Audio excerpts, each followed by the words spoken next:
Thank you, Helga. Welcome this afternoon. Welcome to my co-panelists. Timing. Time is the scarcest factor when it comes to resource and climate protection. So one urgent pressure on science and on policies is to speed up and scale up. How do we speed up and how can we scale up? First of all, we have to remove barriers and we have to encourage favorable factors. Then, in my opinion, we lead target-oriented lead markets for climate resource protection technologies. And third, we need global knowledge networks, not only on renewables, we have it, REN 22, but on efficiency, especially on efficient buildings, as I would suggest. This is a picture showing the balance between barriers and favorable factors, which has been done by the Global Advisory Council for the German government. And I select only one of the favorable conditions. This is pushing the world by global knowledge networks. I will come to that issue a little bit later.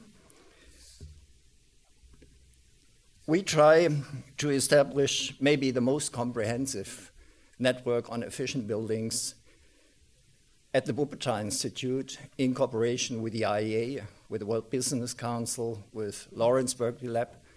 And the idea behind this net is to combine most advanced technology, knowledge about most advanced technologies, cost-benefit analysis, good practice examples for buildings and for policies, and to make it accessible and to organize this huge amount of data for decision-making.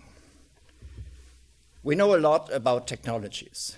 We have a lot of scenarios shown very promising potentials, theoretically, economic benefits from the green pillars, from energy efficiency and from renewables.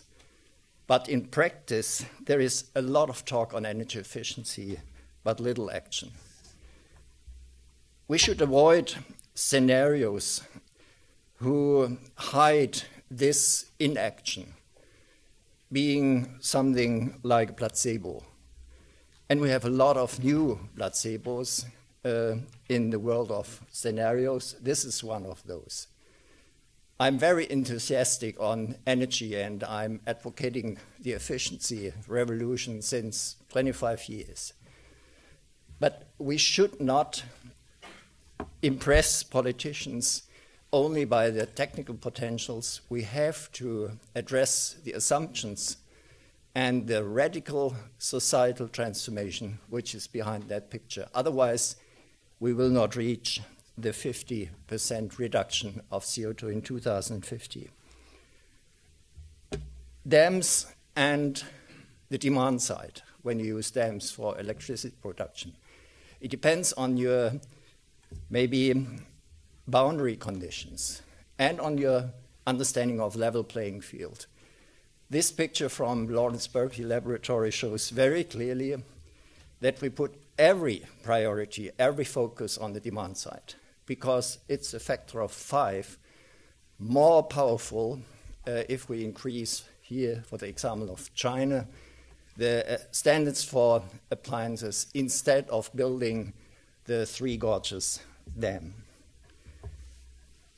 So let me come to the Energiewende. We call it the Energiewende. It's a transformation of the energy system. And to the question, what kind of knowledge or science or research do we need to foster social transformation processes and lifestyle shifts? We are trying to put a lot of effort, and others, Dutch science community as well, on this transition cycle, understanding research as a methodology to start with problem analysis. This is systems analysis at the core, then develop visions, targets, combining it with experiments and diffusion deployment processes, social learning, and then coming back to the problem analysis. I think this new kind of science is necessary to speed up transformation processes. The German Energiewende, we call it Energiewende, and we hope that this term will be transferred to the English-speaking world as kindergarten. What we mean is a radical transformation of the energy system, not only phasing out nuclear, but having this target, which has been decided by a conservative government in Germany in September 2010. If you look at these targets, for example, reducing primary energy by 50% with a slow increase of GDP, this would be the first country in the world to demonstrate that really high developed countries can absolutely decouple energy consumption by GDP growth. And as you can see, the other reduction targets are very ambitious, and Chancellor Merkel is quite right saying this is revolutionary, but it's not reality. It's a vision, it's a perspective. What are the success factors that we can step forward in that direction? First, we need an established science policy interface. We had 4 inquiry commissions for the German government starting in 1980, which worked on alternative energy systems and climate protection. This took a long time. My first book on energy was in 1985, saying the Energiewende is possible. Now, 27 years after that book, I feel a little bit happy that it really steps forward. Second, we need, if possible, a scientific consensus, whether we can reach those targets. And we need a very, very strong pressure from NGOs. It was one of the decisive factors in Germany that we had an anti-nuclear movement pushing the government in the direction of phasing out nuclear. We have a very ambitious regulation opening the market for new innovation by a feed-in law. And we have scenario-based social learning processes. We call it trialogues between politics, between the civil society, and between business. I'm part of one of these trialogues, and it will last about 1.5 years, and we identify the goal conflicts, giving advice to the policy, to business, and to NGOs as well. Where are overlaps in interest and how we can solve real conflicts of goals. This is the consensus of German researchers showing when we compare the current primary energy and the situation in 2050, that all representative scenarios demonstrate that the 50% reduction goal of primary energy could technically be possible. And that's a very great and encouraging impulse of science for politics. And then it's relatively easy to bring renewables into the system, and it's much more cheaper when we put when we put much more efforts on the demand side. But it's not only energy. To make the Energiewende a success, we have to integrate policy realms.